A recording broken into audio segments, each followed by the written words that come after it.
Well, you know, I've kind of missed having a 12-volt portable fridge freezer. We used to travel with one several years ago, but haven't in quite a while. But we recently got this one. It's the VL35 Pro from ICECO, and I really like the size of this particular one. And the ICECO fridge freezers are all metal, so that's a nice feature, great insulation. But it also has the option for this extra battery bank or battery pack, I guess, that you can get as well, which I think is kind of a game changer for using this portable unit. There are a lot of different ways to use a portable 12-volt fridge freezer, and I'll talk about what those are and how we actually use it. Pretty nice looking. I also built this this little sliding drawer. I thought that'd be a great thing for this compartment here, and it's going to come in very handy. So let's go ahead and take it out of this compartment, and we'll take a closer look at it.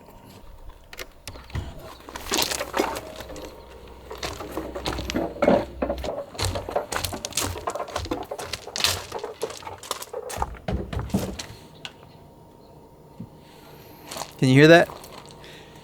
Yeah, the compressor's actually running right now. It's set to 0 degrees, so I've been cooling it down into this lowest setting, which is 0 Fahrenheit, and there's a bunch of stuff in here that's ice cold, and I'll show you that when we get on the inside. But the outside, it's this metal enclosure, except for the lid. We'll get to the lid in a minute.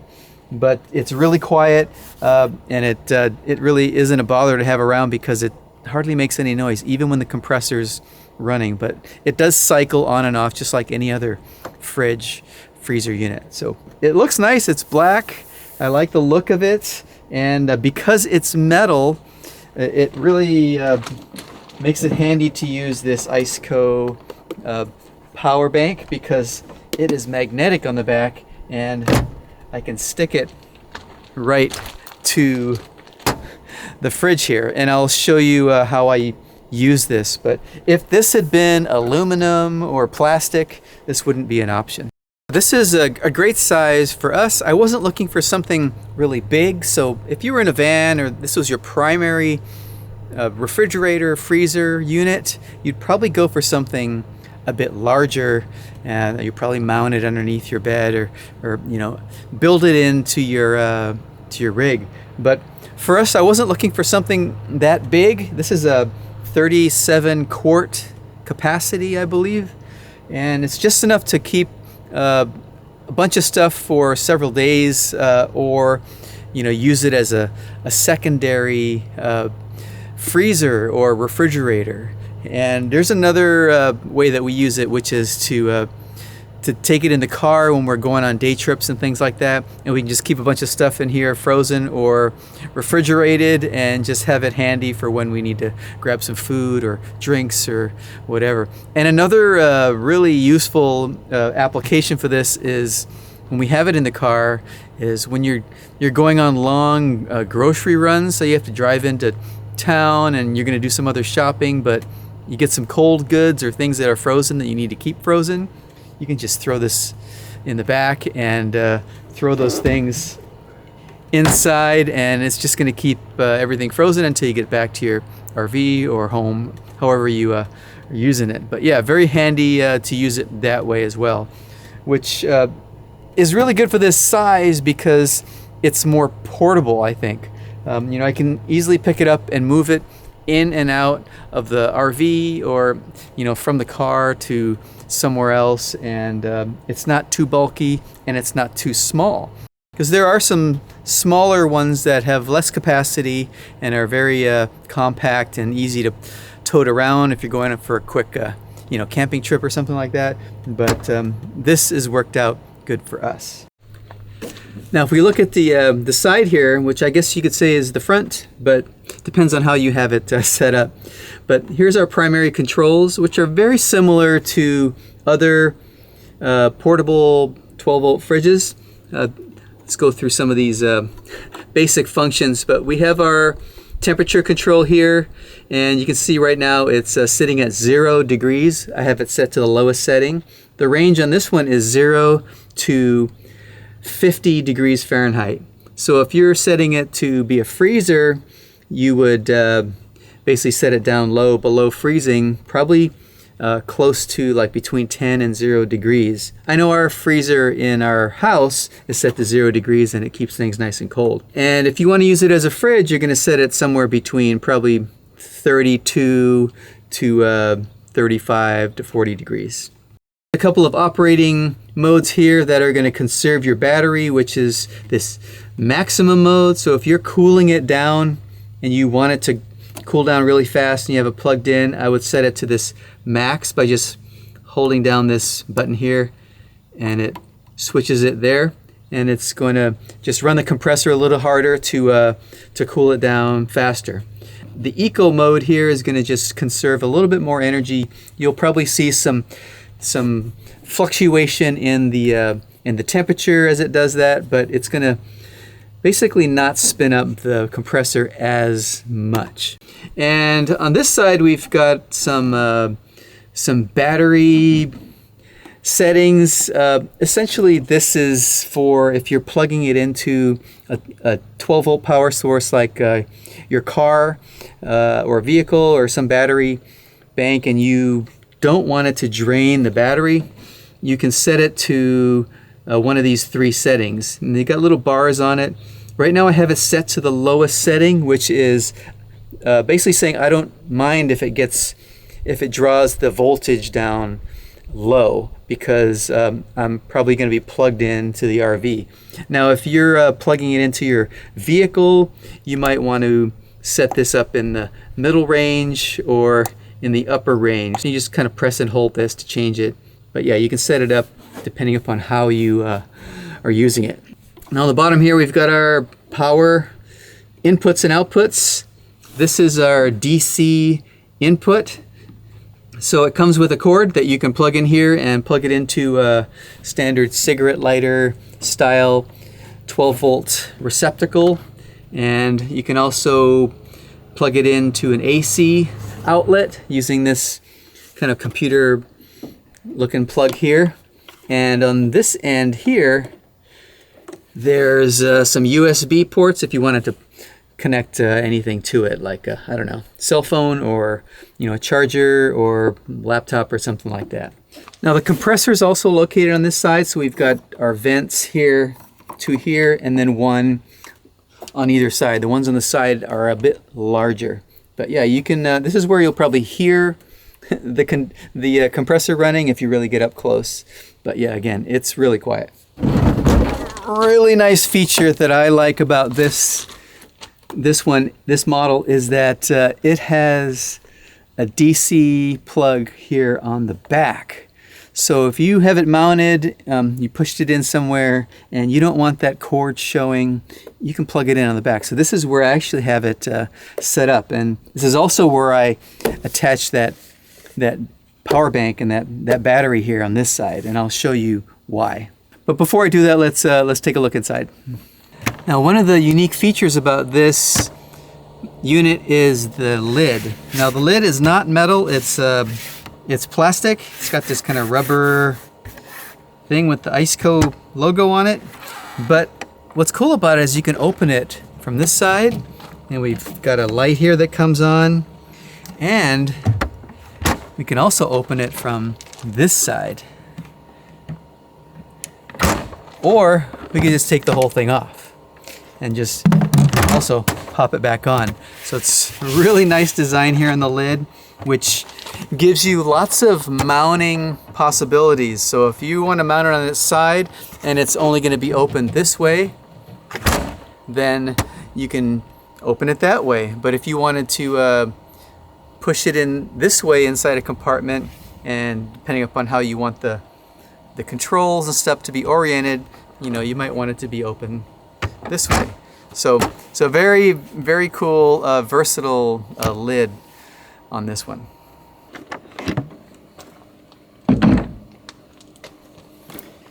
Now this model is a single zone model, so it doesn't have two separate compartments that can be regulated differently. You essentially set one temperature, and it keeps the whole cavity, whole unit inside here at that specific temperature. You know, there's this upper section that sits above where the compressor is, and the main section where you put most of your big stuff here is down here lower.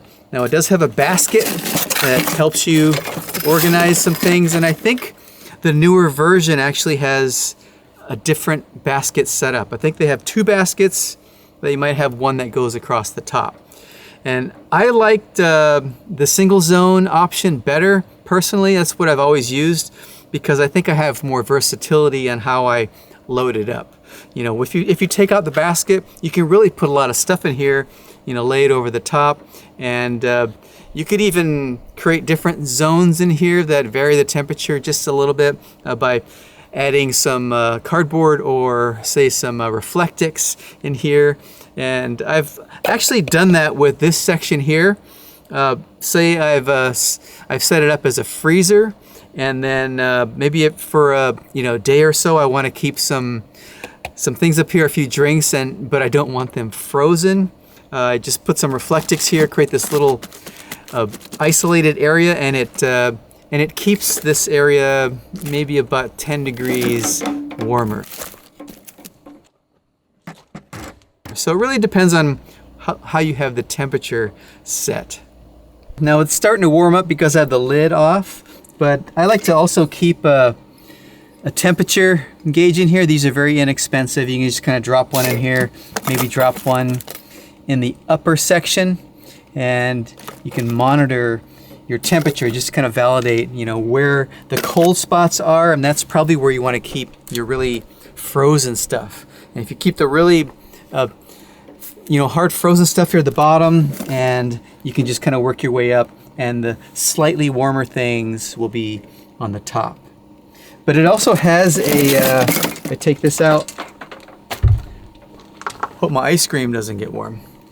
We've got a drain plug here that we can remove if we wanted to drain out any melting ice and condensation that might build up in here. Let me take this out. I'm gonna go ahead and put the lid on so it doesn't get all warm in there.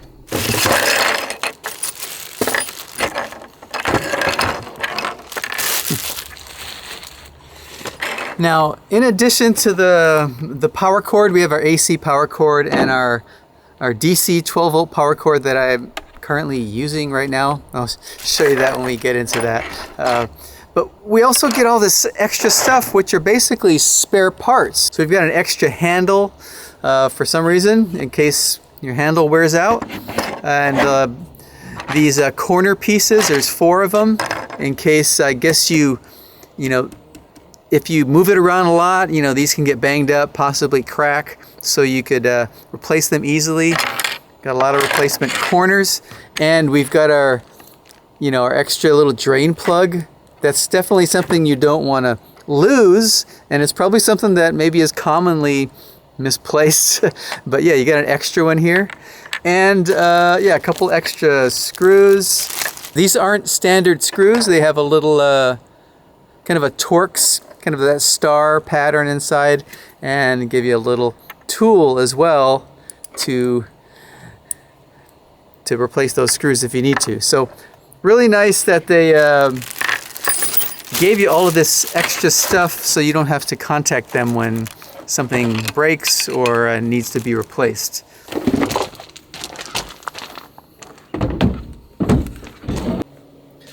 Now, the fridge can run on either AC power, so you can plug it right into an AC outlet, or you can run it directly from a 12 volt DC source, like a portable power bank, or if you're in an RV or a van or some sort of camper, then you could also just kind of create something and wire it directly to your 12 volt system.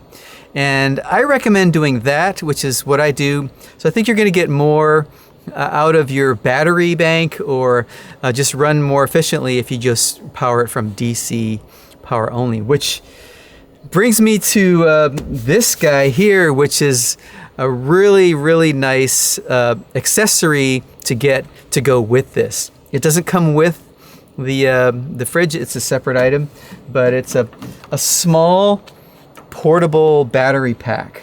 And it's a 17.4 amp hour capacity battery, and I believe that's about 250 watt hours or so.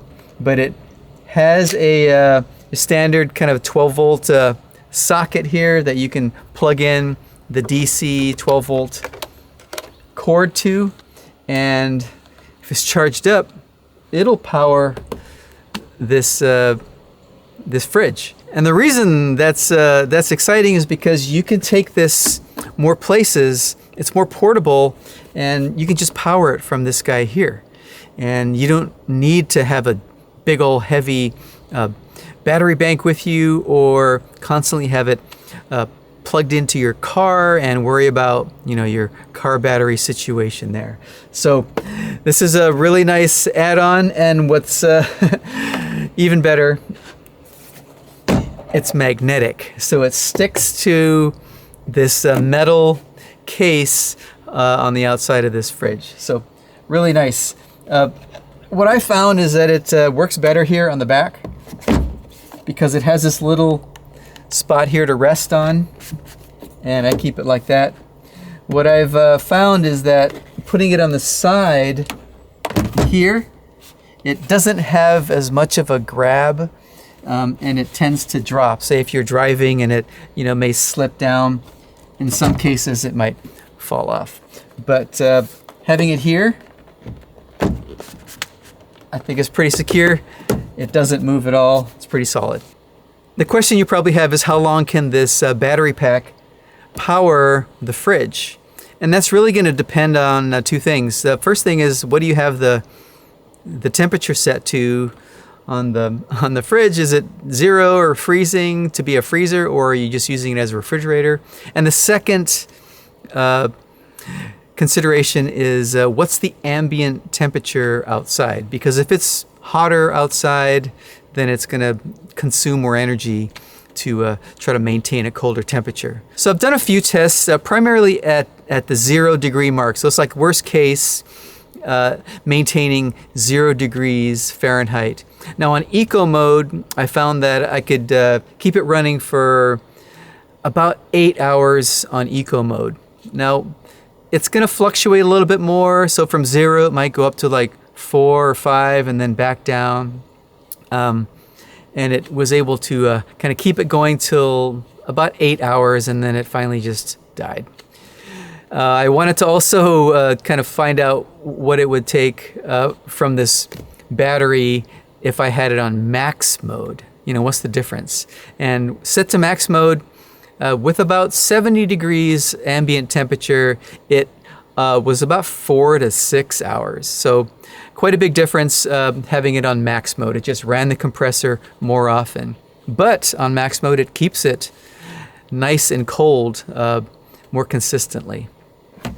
Now, if you want to recharge the power bank, you can just plug it in, and it'll recharge in about 4 hours or so. Now you could plug it into an AC source, and you could also plug it in to a 12 volt source, which, if you remember seeing how I had it set up here in the compartment on the RV, I had it plugged right in to a 12 volt source in the RV. I just tapped into a lighting circuit. It was able to keep this topped up while I was powering the fridge. So that's another thing that I wanted to test, and that was, you know, can I charge it while it's providing power to the fridge? And the answer is yes. So the objective here is to keep it plugged in and use the battery bank to the power bank, whatever you want to call it, to power the fridge. Now it's going to go ahead and do that from the battery. And let's say, for example, this goes away. You know, so now I have no input power to the battery. At that point, it's going to start depleting the battery. So it's going to keep the fridge or freezer running as long as you have this connected. And then as long as you have this connected, some other 12 volt source or AC source, it's going to keep the battery topped off. In either case, whether this input drops off or not, all of your stuff is still going to keep cold, you know, at whatever setting you have it set to. So pretty flexible and great way to use this system. And that's been the way that I've been using it. So yeah, using this fridge freezer with this power bank really makes it much more versatile and easy to move around. So if I'm going to use it in the RV, I can just put it in the RV. I plug in the 12 volts source here to this power bank, and it just runs. And I monitor it with this. I got this remote little temperature sensor in here, which I can monitor from my mobile phone, and I can keep track of how the temperature is set in there. Now let's say we want to go to the store, we're going to get some groceries. I just disconnect it, I leave the battery attached, and I can just grab this, put it in the back of the car or the back of my truck here, and go run our errands, get our groceries, load things up. Same thing if you want to head out on a weekend trip or a road trip. Grab it, throw it in the back of your car, keep all your stuff cold. Now, if I'm just using it as a fridge, you know, it's set at that higher temperature, you know, then it's going to run a lot longer than what I mentioned in my tests, which were down to 0. So I could run it for a day or two, you know, without any problem, which is perfectly adequate. So let me know what you think of this. Would you use this power bank, or do you just plug it in, or, you know, what type of applications can you think of for a portable fridge? We found it to be very useful, and surprisingly, it's really nice to have. I do have a 12% discount available if you wanted to go check out this or one of the other models over at ICECO's website. They got a lot of different things to choose from. This is just the one that we chose to suit our needs. But yeah, go check it out. Let me know, and I'll drop links and everything in the description. And yeah, hope you enjoyed this and got something out of it, and I'll talk to you later.